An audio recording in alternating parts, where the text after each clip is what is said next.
Assalamualaikum warahmatullahi wabarakatuh. Salam sejahtera. Semoga kita semua ada dalam keadaan sehat walafiat. Amin. Kali ini saya mau berbagi materi motivasi berprestasi, materi bimbingan dan konseling. A. Pengertian dan teori motivasi. Motivasi adalah daya penggerak di dalam diri seseorang untuk berbuat sesuatu. Motivasi ini merupakan kondisi yang mendorong individu untuk berbuat sesuatu. Motivasi penting artinya dalam proses belajar siswa, karena fungsinya yang mendorong, menggerakkan, dan mengarahkan kegiatan belajar. Pada hakikatnya, motivasi diyakini sebagai penguatan atau reinforcement. Beberapa teori motivasi. 1. Teori self-worth. Seorang individu belajar dari persepsi masyarakat bahwa seseorang itu dinilai atau dihargai karena prestasinya. Kegagalan akan membuat perasaan diri yang tidak berharga. Jadi karena masyarakat selalu menilai orang yang dihargai itu berprestasi, akhirnya kita selalu berusaha untuk berprestasi, ya. 2. Maslow dalam teori kebutuhannya. Jadi ada tokoh yang bernama Abraham Maslow. Beliau mengemukakan tentang piramida kebutuhan manusia. Penerapannya dalam belajar adalah kondisi yang sehat dalam fisik, suasana penuh kasih sayang dan keadaan yang aman, ada pengakuan dan penghargaan atas prestasi siswa, membangkitkan rasa ingin tahu, akan mendorong siswa untuk beraktualisasi mengembangkan diri. Nah, ini lebih jelas digambarkan piramida kebutuhan menurut Maslow ya. Ada 5 kebutuhan, dari mulai yang paling dasar yaitu physiological needs atau kebutuhan fisiologis seperti makanan, minuman, tidur, pakaian, dan lain-lain. Selanjutnya adalah safety needs atau rasa aman seperti keamanan, keteraturan, stabilitas, dan lain-lain. Kemudian love and belonging atau rasa cinta dan memiliki atau sosial ya, seperti afeksi, relasi, keluarga, dan lain-lain.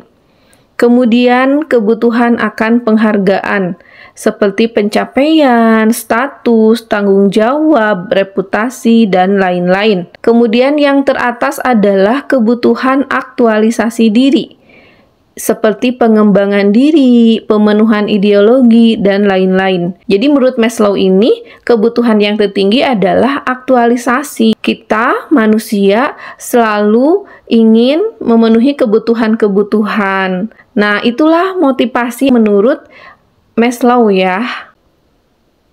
Membangkitkan motivasi. Ada kasus, Surya adalah teman Anda. Kepribadiannya terkesan santai, asal-asalan, dan malas-malasan. Ia tak ada semangat untuk belajar keras. Ibadah yang wajib saja tidak berhasrat. Nilainya semakin terpuruk. Bahkan ia mulai acuh tak acuh dengan kesuksesan.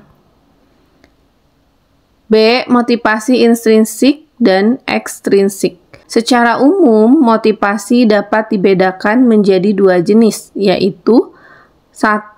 Motivasi intrinsik, yaitu dorongan yang bersumber dari dalam diri seseorang. Contohnya, dorongan ingin makan, ingin berprestasi, dan lain-lain. 2. Motivasi ekstrinsik adalah dorongan untuk melakukan sesuatu yang berasal dari luar dirinya. Contoh, seseorang yang rajin karena mengharap pujian atau hadiah dan lain-lain.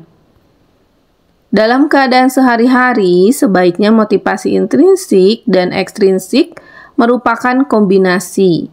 Namun, yang paling efektif dan utama adalah motivasi intrinsik, yaitu yang tumbuh dari dalam diri sendiri sehingga akan lebih bersifat permanen. Otak kita diibaratkan komputer yang dapat kita program sesuai apa yang kita inginkan. Anda sebaiknya memprogram diri agar memiliki motivasi tinggi. Tulislah pengalaman diri Anda atau pengalaman tentang kisah-kisah orang yang memiliki motivasi tinggi. Motivasi berprestasi adalah untuk selalu berjuang, bekerja habis-habisan untuk mencapai sukses. Motivasi berprestasi lebih baik, lebih efisien, lebih berkualitas, meningkat dari hari ke hari. C. Tanda-tanda orang yang memiliki dorongan kesuksesan tinggi. 1. Lebih suka dan puas terhadap prestasi hasil usaha sendiri.